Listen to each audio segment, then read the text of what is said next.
lo dijo en la primera hora. Muy bien, 7:06 en la mañana. El país, decía yo hace minutos en mi comentario, demanda debate.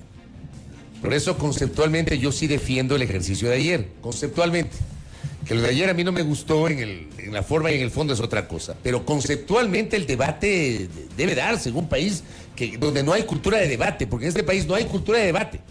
Tanto así que tuvieron que poner la obligatoriedad de un debate entre candidatos en el Código de la Democracia, porque sin esa obligación los candidatos se niegan a debatir. Miren ustedes cómo no habíamos tenido debates de finalistas para una elección presidencial desde 1984. Y recién después de ese debate, 84, de ese debate emblemático entre los entonces candidatos León Febres Cordero y Rodrigo Borja en el año 84, nunca más volvimos a tener debates entre finalistas. Y recién el año anterior lo tuvimos, en 2021, entre Guillermo Lasso y Andrés Arauz. Pero el debate conceptualmente es una herramienta poderosa, interesante, necesaria, en un país que se precia de ser un país democrático. Y cabe también, desde nuestros espacios mediáticos, comunicacionales, desde nuestras respectivas trincheras, fomentar, alentar a que haya un debate. Hoy vamos a promover aquí en este espacio un debate muy interesante, con dos posiciones claramente contrapuestas respecto de la intención del presidente de la República de llevar adelante un referéndum constitucional. Visitan acá nuestra mesa de trabajo y quiero agradecerles por la predisposición a nuestros invitados, a la doctora Karen Sichel, asesora jurídica de la presidencia. Doctora, bienvenida, ¿cómo le va? Qué gusto. Igualmente encantada, muchísimas gracias a ustedes por la invitación. A usted por asistir. Y a Augusto Verduga, activista político y candidato a integrar el Consejo de Participación Ciudadana y Control Social. Augusto, bienvenido. Muchas gracias, Fabricio, un gusto saludarlo. Usted, Belkis, también, un placer, Karen. Gracias por estar acá con nosotros. A ver, ¿cuál es la idea? Vamos a hablar sobre, no vamos a poder abarcar todos los temas del referéndum, pero sí vamos a abordar aquellos temas que tal vez son los más mediatizados, son aquellos que tal vez políticamente se mencionan con mayor fuerza, ¿no? Vamos a hablar sobre el tema de la extradición, el Consejo de Participación Ciudadana y Control Social, la reducción del número de asambleístas y las reglas para organizaciones políticas. En una primera parte, y esta va a ser un poquito la mecánica, cada uno de nuestros invitados va a tener hasta 3 minutos para explicarle al país por qué sí y por qué no, por qué es pertinente el referéndum, por qué no es pertinente el referéndum, sus criterios generales. Luego tendremos, eso va a ser 3 minutos en el inicio, luego tendremos 2 minutos para que cada uno exponga su criterio. Ya, esto no va a ser un monólogo, sino va a ser un intercambio de ideas. Y aquí el papel de Belkis y de quienes habla, no solamente vamos a controlar el tiempo, sino también que vamos a repreguntar en lo que corresponde. Ese tiene que ser el papel del periodista en el desarrollo de este tipo de situaciones.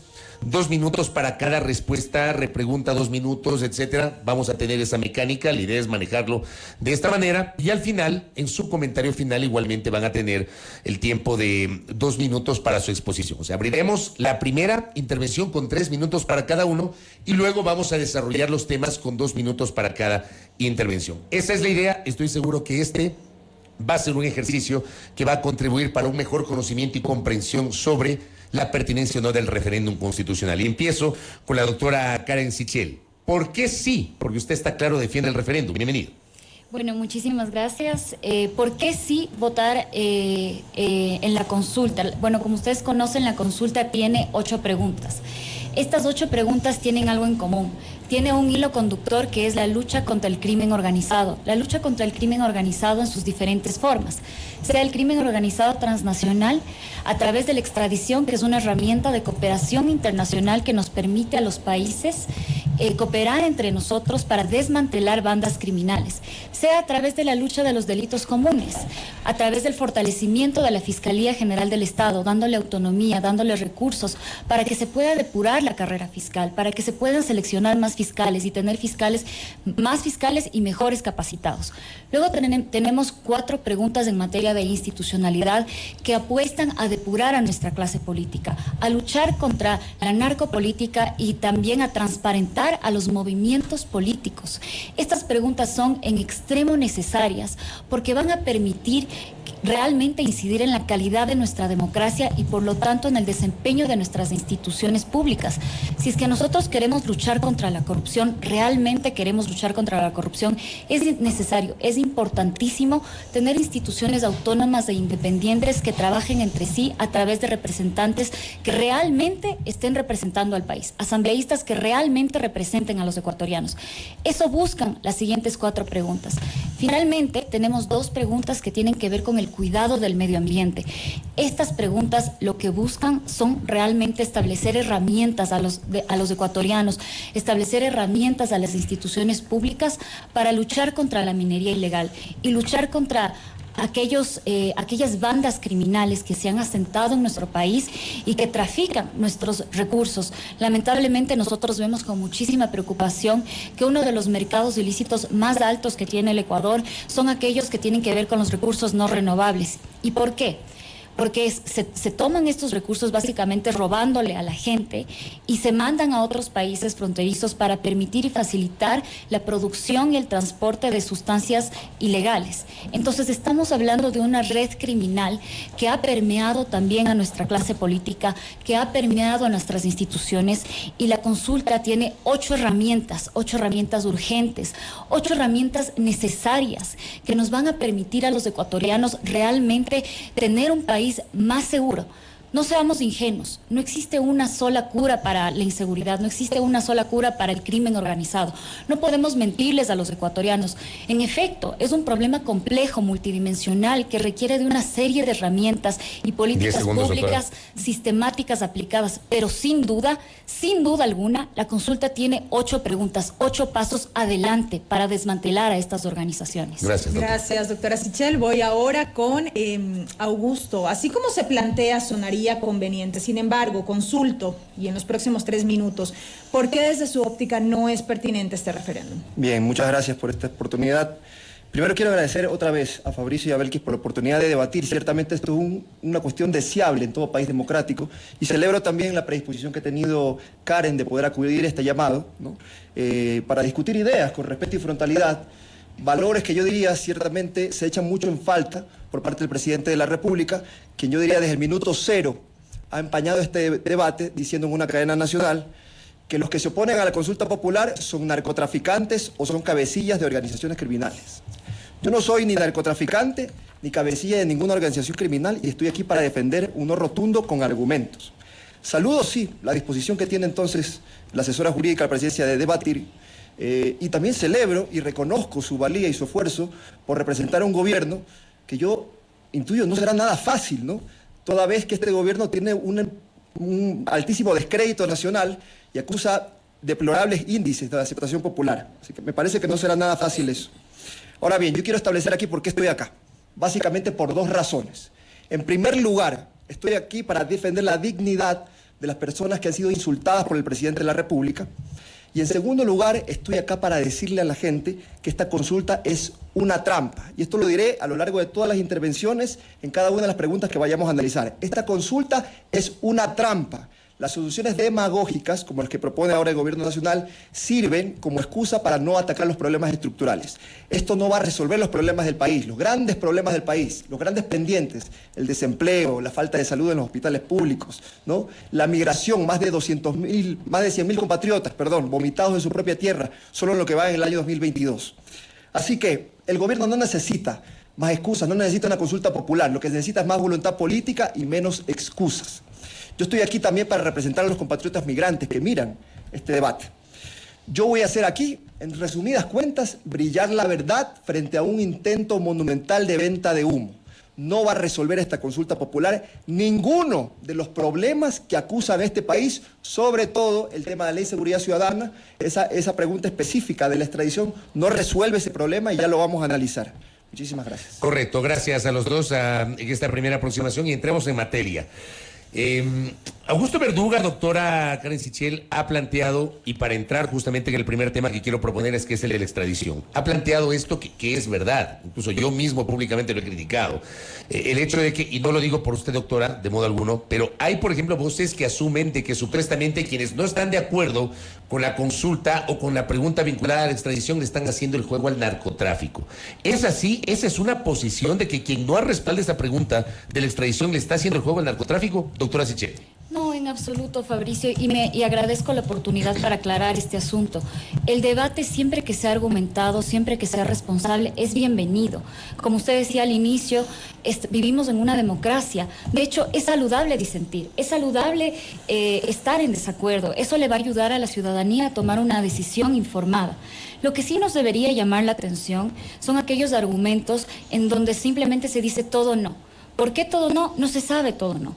Y es que sí debería llamarnos la atención particularmente cuando existen preguntas que buscan depurar a nuestra clase política. Estamos hablando de la extradición y comencemos por ahí. ¿Esta pregunta busca depurar a la clase política? Puede ser que depure a la clase política. ¿De qué manera se daría esa Porque depuración? la extradición se prevé para aquellos delitos relacionados al crimen organizado transnacional.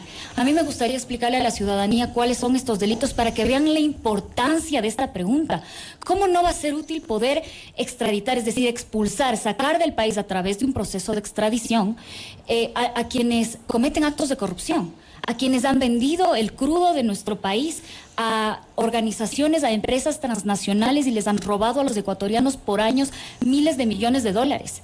Por ejemplo, ahí sería una buena forma de depurar a nuestra clase política, porque la corrupción es un delito extraditable. Otro delito por el que se puede extraditar es el crimen organizado. Quienes se unen para participar en delitos también pueden ser extraditados. El lavado de activos, quienes vienen acá al país, delinquen y luego van a otros países a lavar el dinero, ese también es un delito. El tráfico de armas, el tráfico de mujeres y de niños, el tráfico de drogas, entre otros. Lo que quiero decir es que esta pregunta es muy profunda porque nos permitirá extraditar no solamente al político corrupto que está vinculado al narcotráfico, sino también a los jueces corruptos que liberan a los narcotraficantes, como acaba de pasar hace 2 semanas con los choneros. Gracias, doctora Sichel. Augusto, ¿qué pasa, y siguiendo en esta tónica, qué pasa con aquellos países en los cuales los tipos penales son distintos y lo que nosotros consideramos delitos para efectos de la extradición en otros países no se consideran como tal, que es uno de los criterios que pude escuchar a lo largo de este análisis en este tiempo? Bueno, gracias por esta pregunta. Yo le he escuchado en reiteradas ocasiones a la abogada Sichel hablar de la Convención de Palermo, o la UNTOC, ¿verdad? Que se encuentra, dice ella, de acuerdo a los tratados bilaterales que ha suscrito el Ecuador, se encuentran ahora estos nuevos delitos incorporados a estos tratados y convenios bilaterales. Pero yo quisiera hacerle saber a la señora Sichel, no sé si lo tiene en cuenta, ¿no?, que hay un tratado bilateral suscrito con Estados Unidos, que es del año de la pera, 1872. Ese tratado existe. Usted ha dicho que la Convención de Palermo va a hacer que inmediatamente podamos aplicar estos tipos penales y va a tener efectos inmediatos. Ahora bien, en ese tratado no se establece ninguna causalidad de los nacionales, no se puede extraditar nacionales, ¿verdad? Y eso requiere un tratado internacional, no lo digo yo, ustedes lo están diciendo porque yo me he permitido leer la fundamentación que enviaron en su momento a la Corte Constitucional. Y aquí dicen ustedes en la página 41 que efectivamente se requieren tratados internacionales. ¿A quién le creemos? A la asesora jurídica que ha dicho en reiteradas ocasiones que con la sola aplicación de la UNDOC o Palermo se encuentran incorporados estos delitos, lo cual es verdad, pero aquí se dice que se requiere un tratado internacional. ¿Cuánto va a tardar un tratado internacional de suscribirse? El último fue con Italia en el año 2015. ¿Cuándo se publicó en el registro oficial? En el año 2022. Pasaron 6 años para que se publique en el registro oficial. Y ustedes nos hablan de efectos inmediatos.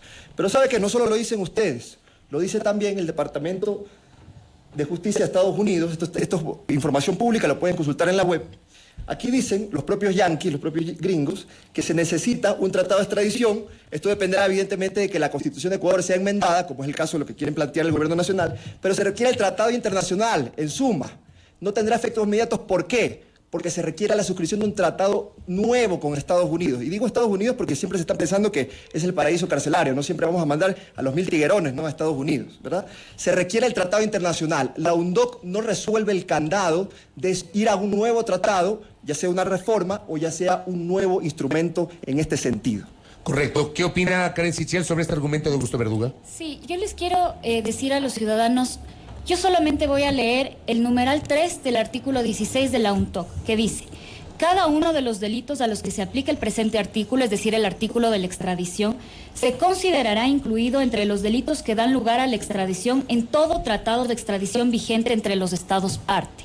Lo que quiere decir esta norma es que todos los tratados bilaterales que ha firmado el Ecuador, que son más de 30 bilaterales y multilaterales, se entienden incluidos estos delitos que son los delitos del crimen organizado transnacional que acabo de mencionar, que son la corrupción, el lavado de activos, el tráfico de drogas. Entonces, si bien es cierto, todos los tratados bilaterales o la gran parte de los tratados bilaterales que el Ecuador ha suscrito son antiguos, porque la figura de la extradición es antigua, cuando nosotros ratificamos la UNTOC por el artículo que acabo de leer, se entiende que todos los bilaterales ya incluyen estos delitos. En otras palabras, no es necesario firmar otro tratado bilateral para poder ejecutar la extradición, y esto tiene sentido, ecuatorianos, porque los estados buscan unirse para hacer que los procesos sean rápidos en contra del crimen organizado.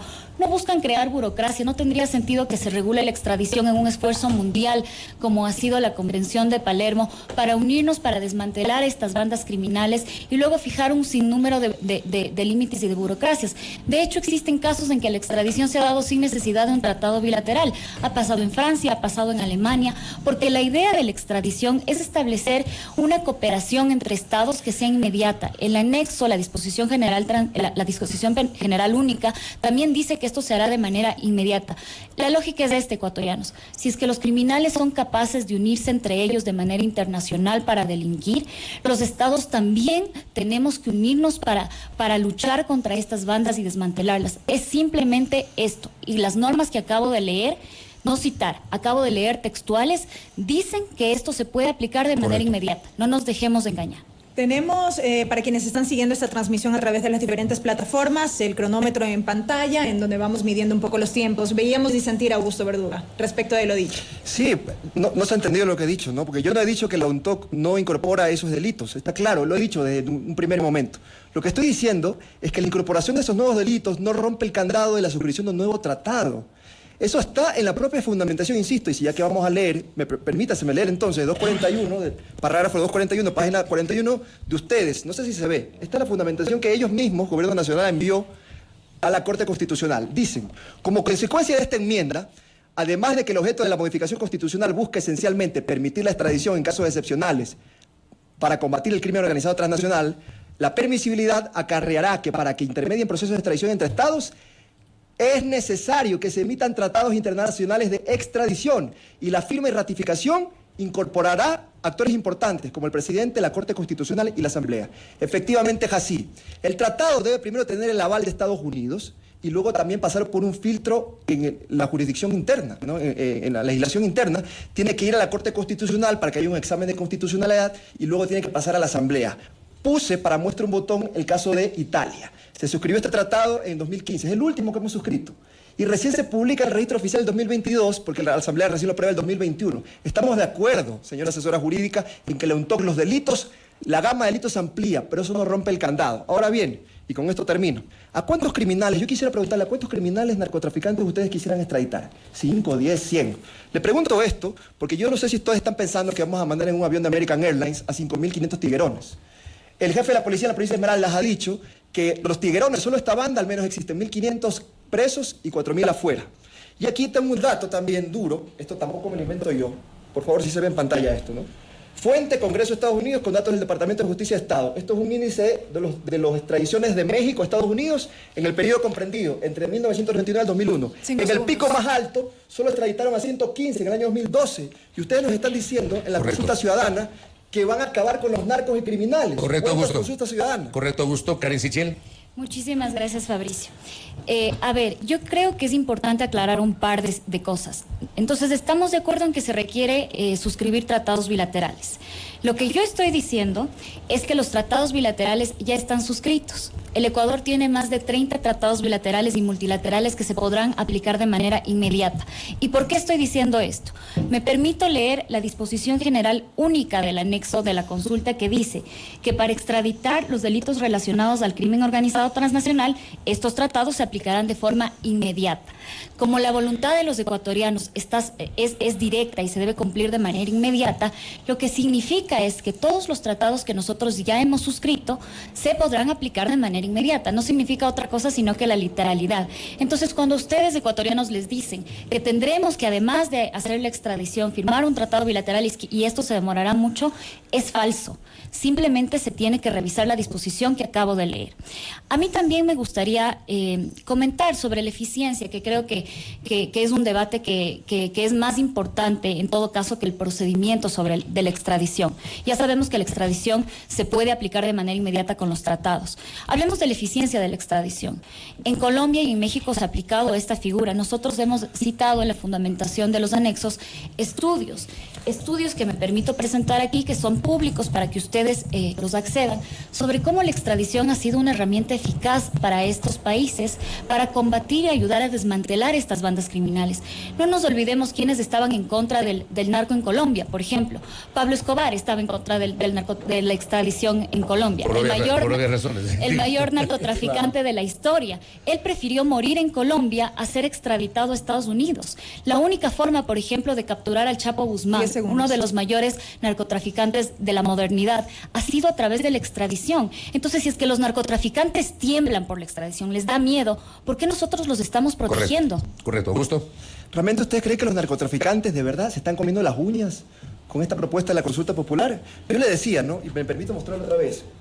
Usted se hace cargo de esto, por favor. Esto es Consulta Ciudadana, la cuenta de Twitter que replica todo lo que hace la gestión de la asesora jurídica, ¿verdad? Consulta 2023 dice acá: un Ecuador sin narcos y criminales.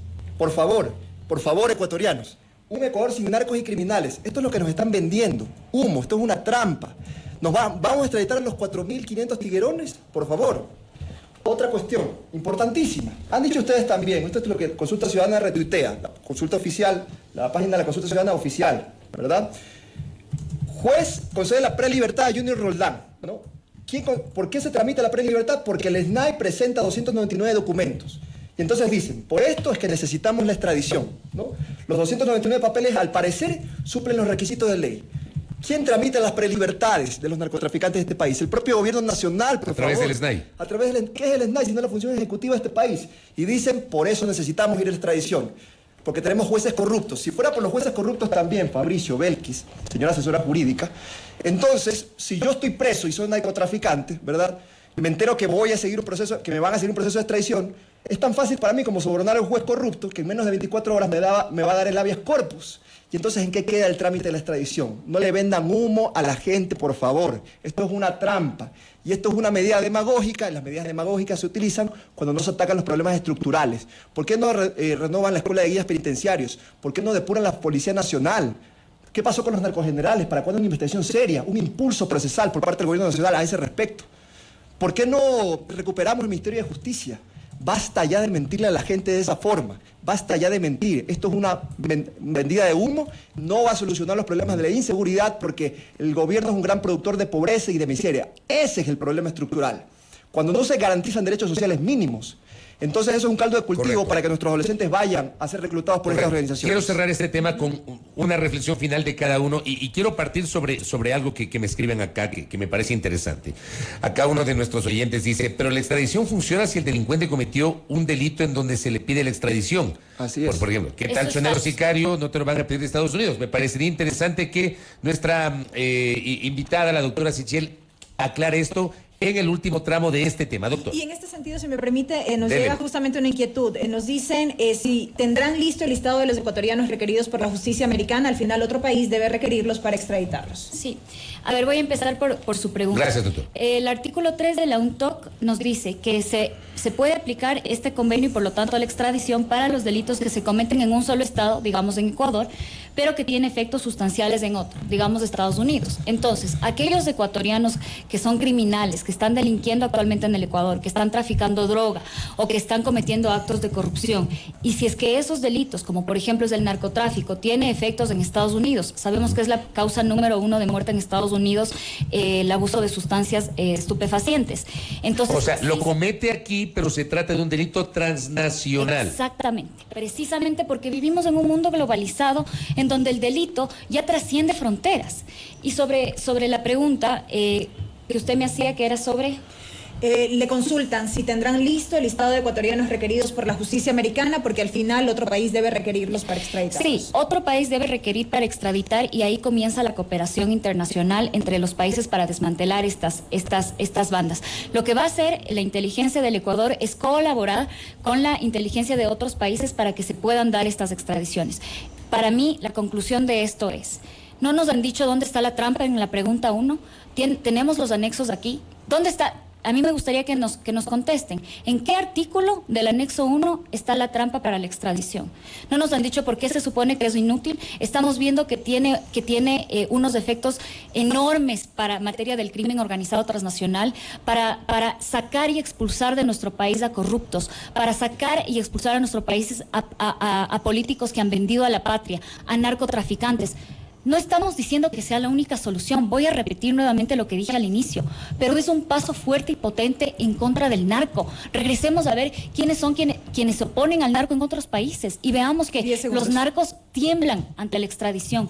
No puede ser que el Ecuador continúe siendo el escondite de criminales. Nosotros necesitamos argumentos técnicos, no políticos. Augusto, ¿dónde está la trampa en la pregunta? La trampa está en que nos venden efectos inmediatos con esta pregunta y hemos demostrado con claridad meridiana que no es verdad. La trampa también está, y lo he dicho, está en la propia fundamentación de ellos. Requieren un tratado, perdón. Ese tratado internacional no se rompe con la Convención de Palermo, no se rompe. Se amplía el catálogo de delitos, sí, estamos claros en eso, señora asesora. Pero se requiere, ustedes mismos lo están diciendo, la suscripción de un nuevo tratado, y no solo ustedes, lo está diciendo el propio gobierno de Estados Unidos. Esto es información pública, por favor, acudan a la página web del Departamento de Estado de Justicia de Estados Unidos. Esa es la trampa, que nos quieren vender algo inmediato como la gran solución al país, diciendo que no vamos a tener criminales ni narcotraficantes por la sola enmienda a este respecto. Por favor, ya basta de trampear las cosas, basta de mentirle a la gente de esa manera. No me ha respondido todavía la pregunta, señora asesora, ¿cuántos son los narcotraficantes que ustedes tienen pensados extraditar? ¿Cuáles son los cabecillas? Imagino yo que ustedes tienen ya una lista de los más buscados, al menos. No ha respondido, por cierto, tampoco la pregunta que gentilmente le ha hecho Belkis en esta materia. Por favor, usted también nos puede decir en este panel, ¿a qué se refiere usted? Porque yo lo escucho en muchas ocasiones, en entrevistas, decir que hay vínculos con políticos en este país, del narcotráfico. ¿Dónde están las denuncias? ¿Han presentado ustedes las denuncias en la Fiscalía? ¿O por qué no lo han hecho? ¿Hay complicidad? ¿Por qué no lo hacen? ¿Podría, por favor, respondernos? Ya develaron más de 20 nombres de los vínculos de la política al narco. Yo creo que eso ya está a disposición de la ciudadanía. Usted decía, la trampa está en que no se va a aplicar de manera inmediata.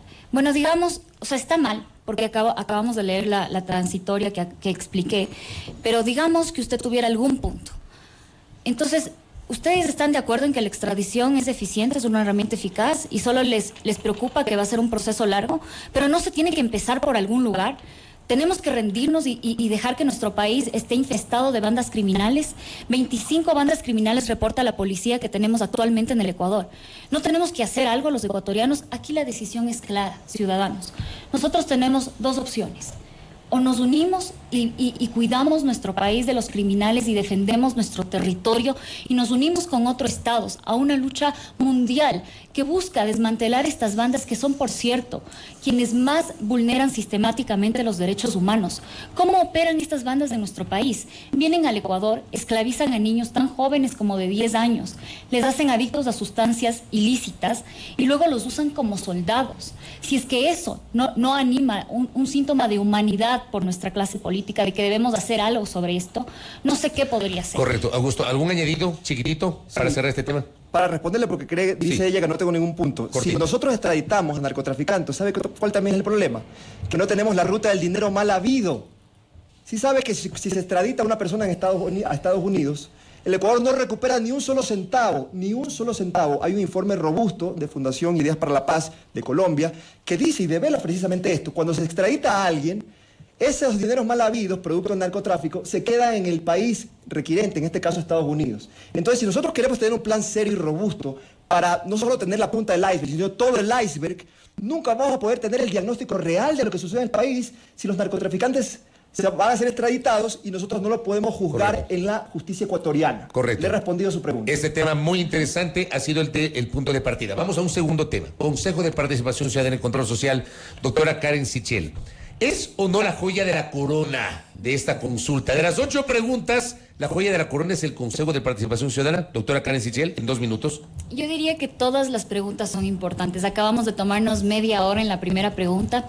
La pregunta del Consejo de Participación Ciudadana, sin duda, es una de las más complejas y profundas que propone la pregunta. Básicamente, quiero explicar. El Consejo de Participación Ciudadana es una creación que no de la Constitución de Montecristi, es un engendro constitucional, así lo han llamado, es un experimento al que nos sometieron por 14 años que nos ha dejado en una crisis institucional terrible. Actualmente vivimos las consecuencias hasta ahora de ese engendro constitucional que lo que hace es concentrar el poder de designar más de 77 autoridades de control. Realmente, si es que nosotros queremos luchar contra la corrupción, lo que tenemos que hacer es eliminar ese entramado jurídico que se creó a través de una constitución correísta, que lo que buscaba era sin duda concentrar el poder. Y así nos dieron un contralor de 100 sobre 100, una jueza constitucional de 100 sobre 100, que luego estuvieron presos y que ahora pagan fianzas millonarias. No se sabe de dónde tienen el dinero. Bueno, realmente sí sabemos de dónde tienen el dinero. Nos robaron a los ecuatorianos y esas son el tipo de autoridades que han sido designadas. ¿Qué busca la pregunta? Busca eliminar este sistema. Busca eliminar este sistema y hacer un proceso democrático como ocurre en las democracias fuertes del mundo, que es que el colegio, el órgano colegiado por excelencia, que es el Parlamento, pueda designar. Pero no podemos ser ingenuos. Nosotros sabemos que nuestra Asamblea Nacional tiene problemas y tiene problemas serios. Así que el proceso que propone el Ejecutivo es que primero haya una postulación abierta para que se garantice la participación de la ciudadanía, luego haya una selección por una comisión técnica que va a estar conformada por académicos, por ciudadanos y por las demás funciones del Estado. Ellos se encargarán de seleccionar a los mejores ecuatorianos, a los más honestos, a los que queremos que lleguen a la Contraloría, a la Fiscalía, al Consejo de la Judicatura y finalmente, en un ejercicio transparente político, la Asamblea podrá designar. Ese es la importancia de la pregunta 5 y 6 para luchar contra la corrupción. Correcto. Augusto, usted aspira a integrar el Consejo de Participación Ciudadana y Control Social. ¿Un engendro constitucional como lo acaba de citar la doctora? Es curioso porque le llaman engendro constitucional porque no existe en ninguna parte del mundo. Pero no le llaman engendro constitucional, por ejemplo, al reconocimiento de los derechos de la naturaleza. Cosa que sí le sirve, por ejemplo, y está acá en el documento, para sustentar las 2 preguntas medioambientales. Pero ahí sí no llaman engendro constitucional, ¿verdad? En todo caso, yo coincido que esta sí es la joya de la corona, esta es la gran trampa mayúscula de esta consulta popular. Esto es todo el condumio de la consulta, lo demás es puro humo. Porque acá la trampa está en las transitorias. Aquí hay disposiciones transitorias que le conceden al presidente 180 días para enviar el proyecto de ley a la Asamblea y luego la Asamblea tiene 365 días más para aprobarlo, con una posibilidad de prórroga de 90 días. Estamos hablando de 1 año y 9 meses para que esto se implemente. Ahora bien, mientras tanto, en ese interín, ¿qué dicen los anexos? Dicen que se van a prorrogar en sus funciones las actuales autoridades de control en funciones. Es decir, la señora Diana Salazar en la Fiscalía, el señor Río Frío, el subrogante en la Contraloría, Murillo en el Consejo de la Judicatura, y así con todas las autoridades prorrogadas, CNE, TCE, todas las autoridades de control alfiles del gobierno de Guillermo Lasso, ¿no? Ahí está la trampa de toda la consulta popular. Quieren garantizarse impunidad por el resto de su mandato, no va a tener ninguna autoridad de control que los fiscalice por los evidentes actos de corrupción de este gobierno. Yo diría que el verdadero engendro constitucional, señora asesora, es el diseño que ustedes plantean, esas comisiones técnicas de selección en donde el Ejecutivo tiene mayoría. Les negó la Corte Constitucional porque ahí se evidenciaba en la primera propuesta toda la intención de hacerse con las autoridades de control. Luego lo camuflaron con 2 preguntas, ¿no? Pero básicamente, ¿por qué digo que es una trampa? Digo que es una trampa porque aquí hay 9 delegados. Yo reconozco que el diseño actual tiene sus fallas. En eso podemos estar de acuerdo. Pero al menos el diseño actual tiene 10 delegados. 5 burócratas, delegados de la burocracia, de la función del Estado, y 5 ciudadanos. ¿Qué propone el gobierno? Lo reduce a 9. 5, uno por cada función del Estado, y 4 supuestamente la ciudadanía. ¿Por qué digo supuestamente? Porque hay 2 delegados de la academia que son nominados por el CES, en donde el Ejecutivo tiene mayoría. Correcto, Ahí Augusto. está la trampa. Karen Sichel. A ver, a mí me gustaría explicar el tema de las transitorias. ¿Por qué se estableció que estas autoridades se prorroguen?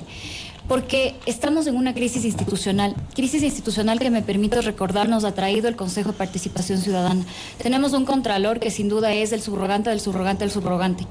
¿Por qué estamos aquí? O sea, todo lo que ha dicho el señor Verduga confirma que el Consejo de Participación Ciudadana nos ha metido a nosotros en una crisis institucional irreparable. Estamos en esta situación por ese órgano. Entonces, ¿por qué se permite la prorrogación? Porque el Ecuador merece estabilidad, merece elegir autoridades, pero bien elegidas. Merecemos tener una ley antes de designar al nuevo contralor y al nuevo fiscal. Los ecuatorianos no podemos vivir de proceso sumario transitorio en proceso sumario y transitorio. El señor Verduga ha dicho que esa es la trampa. Lo que estamos haciendo es darle estabilidad al país. En un régimen democrático, quien puede designar autoridades son 2 personas, el presidente o la asamblea, en un régimen presidencial, porque son los 2 quienes han sido elegidos por voto popular. No se le podía dar esta facultad al presidente, entonces se le ha dado a la Asamblea Nacional.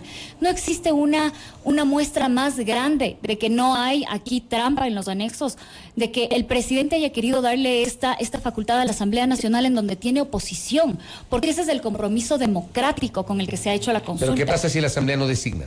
Si la Asamblea no designa, lo que la Comisión Técnica decidió se entiende como designados, porque si es que la Asamblea no va a querer hacer su trabajo, entonces se prevén mecanismos de desbloqueo. El señor ha dicho, no es ninguna trampa, el señor ha dicho, el Ejecutivo tiene la mayoría, el Ejecutivo tiene un delegado. El CES no es del Ejecutivo. Yo no sé de dónde ha sacado eso el señor Verduga, pero el CES orgánicamente no depende del Ejecutivo. Si es que hubiera querido haber la trampa, se hubiera puesto a la CENESID, que es del Ejecutivo, pero no se ha puesto. Lo que les molesta es que ya no van a poder concentrar el poder de designar autoridades, porque Correcto. ahora sí está desconcentrado. Eso les molesta. Correcto. Augusto, ¿por qué está la trampa ahí? ¿Dónde está la trampa? En las LOES, pues. Dice que no es el Ejecutivo. Usted ha leído, por favor, la LOES. Ahí se establece que el presidente de la República tiene 4 delegados en el CES. ¿Y el 4 resto delegados. de quién son? Y el resto son académicos. ¿Y Ok. cuántos son? ¿Cuántos? Ya, son? pues, 10. ¿Cuántos son? ¿Cuánto le Ya, falta para entonces ir? tiene ¿Cuánto le mayoría. falta? Pero- Entonces tiene mayoría. Pero no me ¿Cuánto pre- es 4 y cuánto es presta- 6? Doctora Sichel. No se ponga nerviosa, por favor. Permítame, no se ponga nerviosa, permítame Tranquilidad. terminar. Dele, Augusto, por favor. No estoy. Entonces, pero que no, si me deja usted... Augusto, tenga la bondad, prosiga. Ok. Entonces, ¿qué le propongo yo? Esto yo lo conversamos inclusive una vez acá, Fabricio. Si realmente quisieran transparentar los procesos de designación de autoridades de control, yo les propongo algo como esto, que sea al menos en 3 fases. Por ejemplo, una primera fase de méritos, ¿verdad? Una segunda fase de impugnación ciudadana, porque evidentemente los ciudadanos tienen que tener la oportunidad de impugnar la probidad de un candidato. Y una tercera y última fase, ¿qué tal esto? Donde vamos a un sorteo público. Pongamos por caso, vamos a elegir a la máxima autoridad de la Fiscalía General del Estado. Y 10 candidatos pasan el umbral de 90 sobre 100. Esos 10 candidatos pasan a la última fase y se sortea literalmente, podemos hacerlo hasta televisado, quién va a fungir como máxima autoridad de esa institución. ¿Qué nos garantizamos con esto? Que ya no existe ese famoso muñequeo y manoseo de las autoridades de control. Ya no va a ser políticamente rentable para los partidos políticos, ¿no?, la designación de autoridades de control, toda vez que vamos a la democracia griega, si se quiere, del sorteo público. Con eso nos garantizamos que los procesos sean más céleres, más rápidos y más transparentes. Usted ha dicho, finalmente, si la Asamblea no hace nada, ¿qué pasa?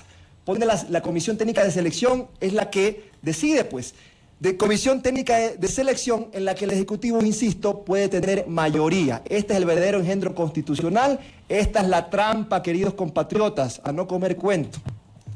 Correcto. Doctora Sichel, en este mismo tema, rápidamente, una de las preocupaciones tiene que ver con lo siguiente. El mecanismo propuesto por el Ejecutivo, como usted dice, garantiza la participación de la ciudadanía. Pero ¿qué garantiza que esta selección no tenga un carácter político en un órgano eminentemente político como lo es el legislativo? Ya, a ver, hay algo que creo que es importante reflexionar. No existe un sistema perfecto para designar autoridades. No existe, no hay una fórmula mágica en donde nosotros digamos, este es el sistema que nos va a dar a las mejores autoridades. Nosotros en el escrito hemos revisado alrededor de 30 países para tratar de modelar un sistema en el que realmente se permita la participación ciudadana y el escrutinio público. ¿Cuáles son ¿Qué es el sistema que uno tiene que evitar entonces? Si es que no existe el sistema perfecto, el sistema que tiene que evitar es aquel sistema que permite la concentración del poder. ¿Cuál es el problema actual del Consejo de Participación Ciudadana? Permite la concentración del poder en 4 personas, la designación de 77 autoridades. ¿Qué hace el sistema del Ejecutivo? Desconcentra el poder para que nunca más nos vuelva a pasar a los ecuatorianos que una sola persona pueda llegar y controlar al Contralor, al Fiscal, al Consejo de la Judicatura, meter las manos limpias en la justicia, que nos ha dejado la justicia que tenemos ahora, y así sucesivamente. Eso es lo que busca este sistema. Nos han dicho, el Ejecutivo tiene mayoría primero, luego rectificaron, el Ejecutivo podría tener mayoría. Entonces, realmente no nos están diciendo la verdad. El 6, en el CES, que se supone que ahí está la trampa, que no nos han dicho cómo, se dice el Ejecutivo maneja el CES. Es falso. Acabamos de ver que el CES no es manejado por el Ejecutivo. Al final del día, ecuatorianos, nosotros aquí tenemos una decisión que tomar.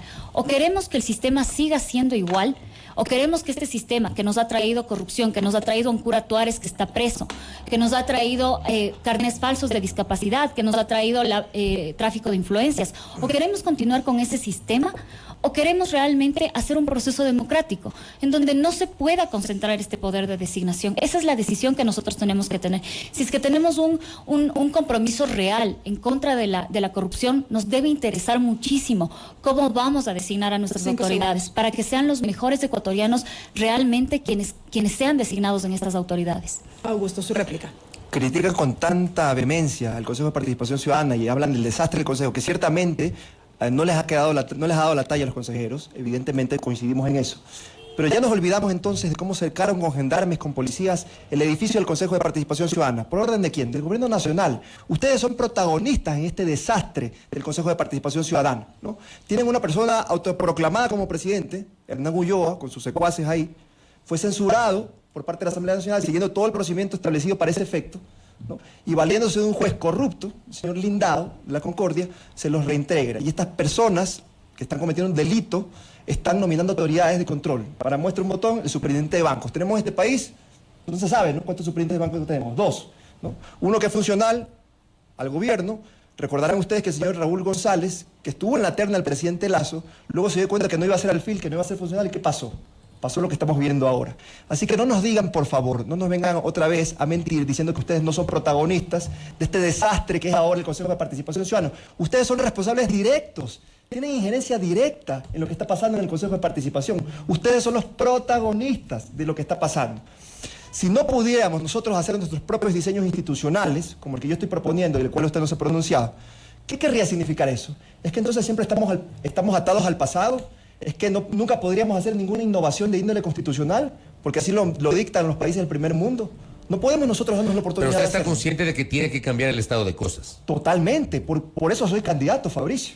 Porque quiero finalmente devolverle ese prestigio popular que este ente se supone que debería tener y que hace mucho tiempo ya dejó de tenerlo. Yo diría, puedo reconocerlo así sin ningún problema. Desde los albores del Consejo de Participación Ciudadana creo que no les ha dado la talla a los consejeros. Hay mucho que hacer, hay grandes tareas pendientes. Fomentar los mecanismos de participación ciudadana y control social es letra muerta. La lucha contra la corrupción es letra muerta. Las rendiciones de cuentas es letra muerta.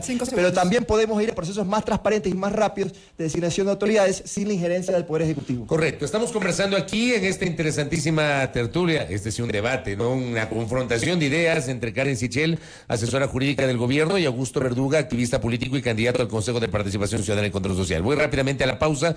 Cumplo con varios compromisos publicitarios y al regresar, segunda parte de esta tertulia, aquí en A Primera Hora por Sonorama. Seguimos, 7:51. Otro de los temas que evidentemente constan en la propuesta de referéndum constitucional tiene que ver con la reducción del número de legisladores.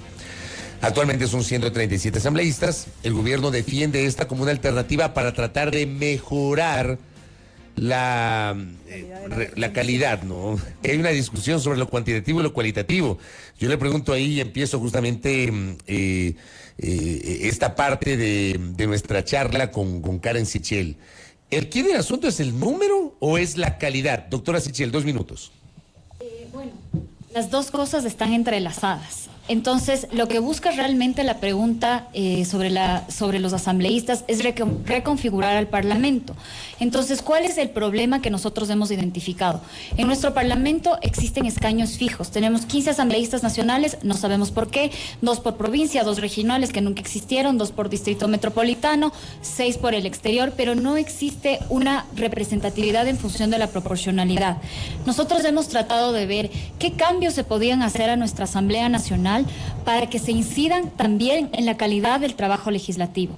Nosotros hemos revisado estudios de politólogos que han hecho alrededor de 36 países por más de 60 años y la conclusión de estos estudios es, si es que tú tienes una Asamblea Nacional, un Parlamento que esté debidamente representado por la ciudadanía, la calidad de ese Parlamento va a mejorar. Y esto es de hecho interesante porque la razón de esto es que a mejor representatividad, más fácil es el consenso. Y cuando hay consenso, más se pueden producir y mejores leyes se pueden producir.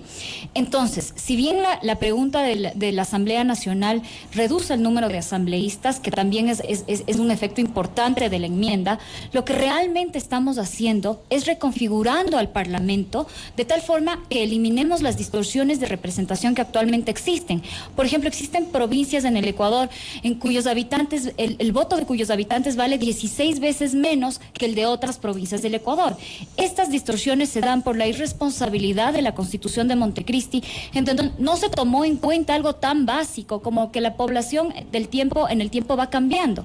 Con esta enmienda lo que estamos apostando es realmente a mejorar la calidad del legislativo. Sumada a la pregunta de los movimientos políticos, buscamos ayudar a aliviar la crisis de representatividad por la que actualmente pasa nuestra Asamblea Nacional. Correcto. Augusto, ¿esta pregunta puntualmente mejora la representatividad en el legislativo? De ninguna manera. ¿Qué tiene que ver el número con la calidad? Ellos hablan de proporcionalidad. Entiendo este argumento. Ellos dicen, no hay proporcionalidad porque, por ejemplo, el voto de una persona de Galápagos vale 14 o 15 veces más que el de Guayas.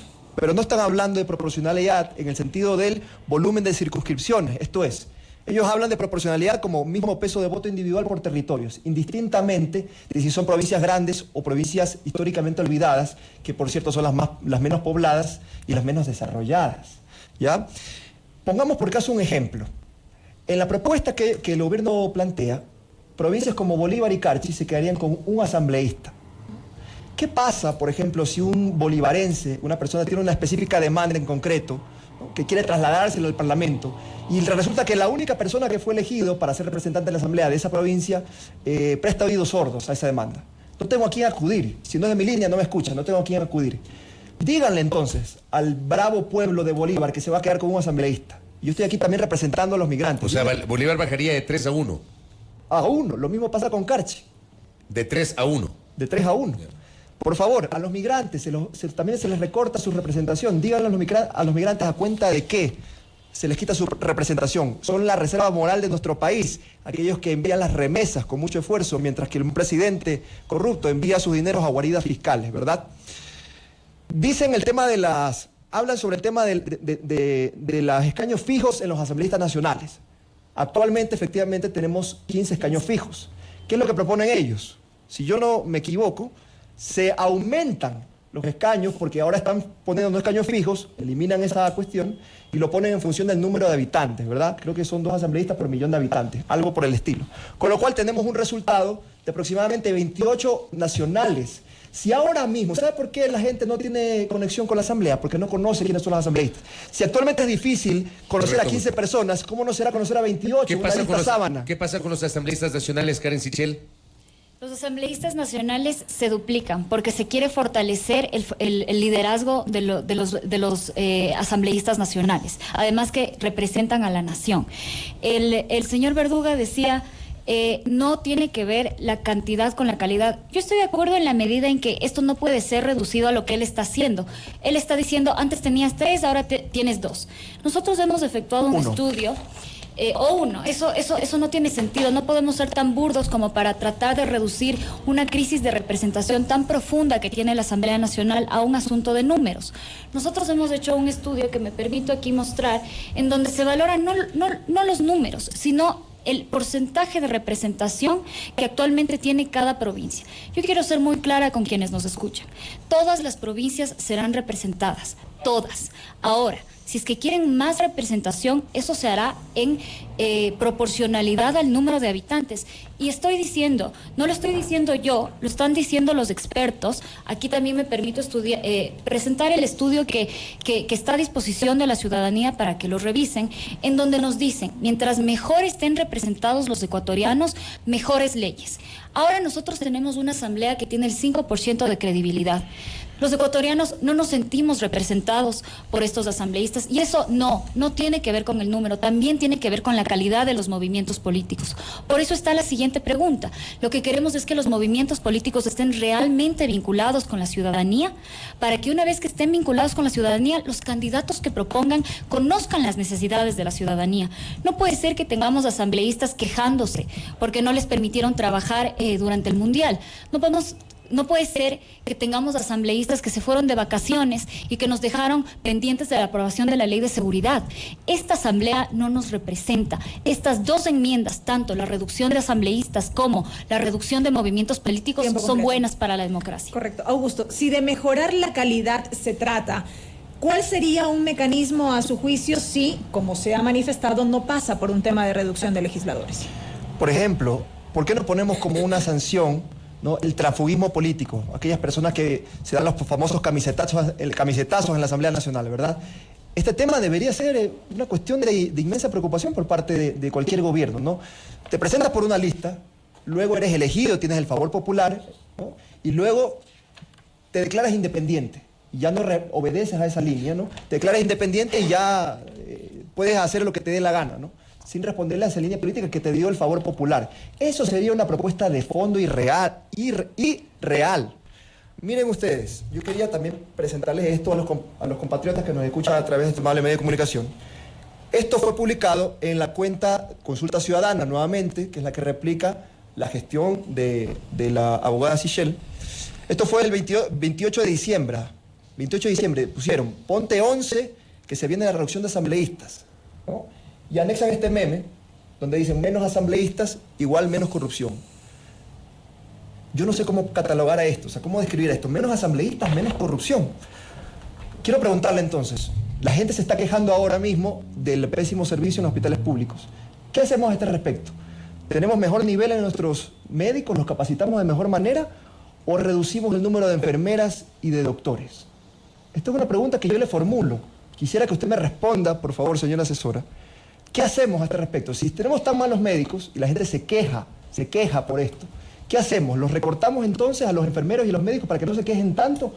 Y si de desprestigio se trata, la presidencia está mucho más desprestigiada que la Asamblea Nacional. ¿Qué hacemos entonces? ¿Recortamos el número de asesores jurídicos de la presidencia? ¿O en los ministerios qué hacemos? Como no funcionan, recortamos a la mitad del número de los servidores públicos de cada ministerio. ¿Podría usted, por favor, responderme? Correcto, doctora Sichel. ¿Sabe qué podemos hacer? Podemos comenzar, por ejemplo, con los movimientos políticos. Y por eso está la siguiente pregunta. Usted ha dicho algo muy importante que quiero resaltar. Ha dicho, una buena propuesta sería evitar los camisetazos. Yo estoy de acuerdo. La pregunta 4 está de acuerdo con usted. Espero que vote sí en esa pregunta. Me permito leer la parte que dice que se va a permitir que los afiliados no podrán pertenecer simultáneamente a más de una organización. Esa es la otra pregunta sobre organización. Exactamente. Ok, metámonos también en esa pregunta de una vez. Combinemos estas dos preguntas. Dele, doctora, no hay problema. Porque tienen relación, porque de finalmente son los movimientos políticos quienes ponen candidatos a la Asamblea. Si nosotros tenemos movimientos políticos fortalecidos, nosotros tenemos movimientos políticos en donde hay transparencia realmente de quiénes son sus miembros y donde hay exclusividad de los miembros, nosotros vamos a tener a mejores candidatos. Nosotros también nos sentimos realmente vulnerados por esta práctica en que uno puede ser adherente a más de un partido o movimiento político. Eso es una vergüenza. Eso no puede existir en una democracia seria en donde los movimientos políticos deberían fungir como escuelas de pensamiento político e ideológico. Entonces, le tomo la palabra al señor Verduga. Esta propuesta precisamente busca atacar a ese problema que él acaba de mencionar. Porque las preguntas, como decía en un inicio, tienen un hilo conductor. El problema de la Asamblea Nacional se busca resolver primero fortaleciendo los movimientos políticos, por un lado, y luego también mejorando la representación de la Asamblea Nacional en otro. Lo he dicho más de una vez, pero lo voy a decir. De nuevo, el problema de la Asamblea Nacional no se refiere a un problema numérico. Por eso lo que se está haciendo con la enmienda no es solamente reducir el número de asambleístas, es mejorar su representatividad y fortalecer a los movimientos políticos para tener una mejor democracia. Los únicos que deberían tener miedo aquí son aquellos movimientos que no quieren que haya transparencia, porque se han vendido al narco. Correcto. Augusto Verdugo. ¿Cuáles son esos movimientos que se han vendido al narco? ¿Podría decirnos, por favor? Pero bueno, no me ha respondido usted la pregunta de si usted despediría a la mitad de los miembros del ministerio o de los hospitales públicos. No me la ha respondido. Yo no voy a votar sin esta pregunta en los movimientos porque también es una trampa. Esto es otra trampa monumental. Pero no tiene lógica esa pregunta en el contexto que ha planteado Karen Sichel, Augusto Verduga. Sí, no tiene lógica, pero permítame, Fabricio, decirle por qué. Porque esto también tiene su minucio, ¿no? Aquí hay algunas cosas, algunas trampas en esta pregunta. Por el tiempo no voy a poder hablar de todas. Hablaré quizás al menos de 4. La Constitución no hace esa distinción entre adherentes permanentes y adherentes no permanentes. Esta distinción la hace la ley, el Código de la Democracia, no la hace la Constitución. Lo que hace la Constitución es reconocer que existen básicamente 2 tipos de organizaciones políticas, ¿no? Los movimientos y los partidos. Los partidos tienen afiliados, los movimientos tienen adherentes, ¿ya? Eso está en el Código de la Democracia. La propuesta que ensaya el Gobierno Nacional es que ya no existan estas membresías de adherentes. Porque dicen ellos, hay unos firmones que pasan por ahí, esos transeúntes, ponme la firma, ¿verdad? Para poder constituir un nuevo movimiento político. Estos son los adherentes a secas, ¿verdad? Pero está bien que existan adherentes en este sentido. Por ejemplo, me explico mejor. Yo puedo estar de acuerdo con que se constituya un nuevo movimiento político, me invento, movimiento feminista ecuatoriano. Pero yo no necesariamente quiero ser parte organizacional de ese movimiento, no quiero ir a las reuniones, no tengo el interés ni el tiempo de ir a las reuniones ni estar permanentemente leyendo los estatutos. Pero sí quiero dar mi voto de confianza, mi firma, para que exista ese movimiento político, y eso está bien que así sea. Quitándole la figura de adherentes ya no podría ser eso posible. Ellos dicen porque no tenían vínculos con el movimiento. Pero esto es una forma de mermar también el juego democrático. No tendría ya esa posibilidad de yo apoyar con mi firma un movimiento. Si de la corrupción de firmas se trata, el CNE ya tiene los mecanismos para poder transparentar las cuentas. El problema es que los consejeros en funciones, que tienen puertas giratorias con carón de LED, no se han dedicado a cumplir lo que establece la ley. Tiempo completo. Doctora Sichel, ¿no existen los mecanismos para transparentar las cuentas, como dice Augusto Verduga? No, no existe. Actualmente, para afiliarte a o para hacerte adherente a un movimiento, uno tiene que firmar. ¿Y cuál es el mecanismo? Es que se pone una persona y ve la firma de la cédula y contraste con la firma del formulario. Eso es un foco de corrupción enorme. Nosotros hemos tenido hemos tenido experiencias sobre esto. El tema de los días unidos es uno, pero luego ustedes conocen las denuncias que han habido sobre cómo se venden y se compran las firmas en el Consejo Nacional Electoral para que los movimientos se califiquen o no se califiquen. A mí me gustaría ir al meollo del asunto. Nosotros no necesitamos movimientos en donde los adherentes ni siquiera conozcan los principios filosóficos de la organización a la que una pertenece. Eso es lo que tenemos ahorita. Los miembros de las organizaciones políticas ni siquiera conocen los principios filosóficos e ideológicos del movimiento. Tenemos más ahorita de 272 movimientos, porque ya aumentó este número. Estos movimientos le han costado al país más de 122 millones de dólares. Existen movimientos, solo quiero un segundo que los ecuatorianos pensemos en esto. Pueden haber movimientos que puedan existir con una sola persona y pueden proponer candidatos para su jurisdicción con una sola persona. Así que no me vengan a decir, por favor, que este sistema no ha creado movimientos de escritorio, porque eso es absolutamente falso. Movimientos que no se encuentran transparentados a través de los mecanismos que deberían transparentar. Yo quiero preguntarle a la audiencia si conocen a qué movimientos son adherentes o son afiliados, y la respuesta va a ser que no, porque ni siquiera existe un registro transparente donde uno puede entrar y ver su calidad de afiliado o adherente. Este tipo de cosas busca cambiar la pregunta 4. No busca que el Consejo Nacional Electoral sea el único que controle y fiscalice. Busca que sean los ciudadanos, a través de mecanismos modernos y transparentes, quienes realmente fiscalicemos a los movimientos políticos. No podemos seguir viviendo con estas mafias políticas. A ver, Augusto Verduga, para cerrar este tema, tenga la bondad. Bien, no es cierto lo que está diciendo la abogada Sichel. El CNE sí tiene las herramientas tecnológicas, tienen el software necesario para poder hacer ese cotejo, y lo que quieren proponer ellos es un registro biométrico. Le dan en una transitoria, en esta pregunta específica, 30 días al CNE para que pueda implementar un registro biométrico. ¿Ustedes están conscientes de lo que están proponiendo? ¿Saben lo que toma un registro biométrico para implementarse? Esto requiere una licitación, es un procedimiento administrativo complejo, y ustedes le dan apenas 30 días. No va a ser posible que tengan un registro biométrico en tan corto tiempo. Pero no solo el CNE, sino también y sobre todo los partidos políticos también tendrían que tener este registro biométrico.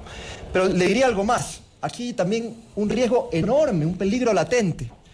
¿Qué pasa si el día de mañana, porque es de esperarse, ¿no?, que este CNE, con esta gente tan mediocre que está en esta institución, le vamos a entregar información tan sensible como datos de filiación política de los ciudadanos y ciudadanas de este país? El día de mañana, ¿no?, cualquier persona se puede meter a verificar en el registro cuál es la afiliación política de X ciudadano. Si yo soy un empleador que te digo, bueno, tú eres afiliado a tal movimiento, hasta aquí trabajaste en esta empresa. Esto sucede en la práctica, esta discriminación sucede en la práctica, en el día a día. ¿Qué pasa si el día de mañana se le hackean el sistema de registro biométrico, ¿no? ¿Qué pasa si hay un hacker? Porque esto puede pasar, o nos olvidamos ya del hackeo del sistema de la CNT.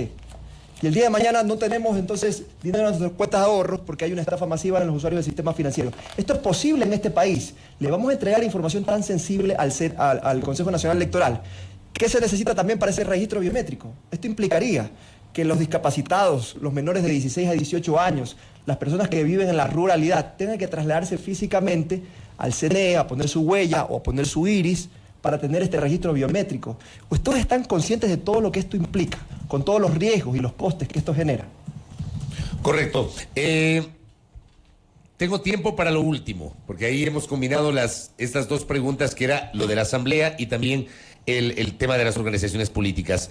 Comentario final en 2 minutos de Karen Sichel, tomando en cuenta que el 5 de febrero recibiremos las papeletas de los candidatos a los cargos de elección popular, pero también la papeleta con las 8 preguntas del referéndum constitucional.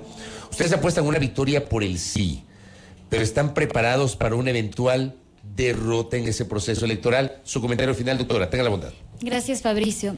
Bueno, yo creo que nosotros hemos encontrado en este debate varias coincidencias con Augusto. Por ejemplo, estamos de acuerdo en que existen serios problemas con el Consejo de Participación Ciudadana al Control Social, del cual Augusto quiere ser candidato, o es candidato, quiere llegar a ser consejero. Estamos de acuerdo en que este órgano le ha hecho un daño terrible a nuestra institución y no nos ha permitido realmente luchar contra la corrupción. Estamos de acuerdo en que existen problemas del crimen organizado transnacional en nuestro país y en nuestra clase política. Estamos de acuerdo en que se tienen que cambiar las cosas. Estamos de acuerdo en que los movimientos políticos han servido como una pantalla en muchas ocasiones para llevar a lo que él decía, los camisetazos. Nosotros tenemos aquí 8 preguntas, 8 propuestas. Estamos proponiendo a la ciudadanía cambios concretos, cambios estructurales a nuestra norma más importante, que es la Constitución.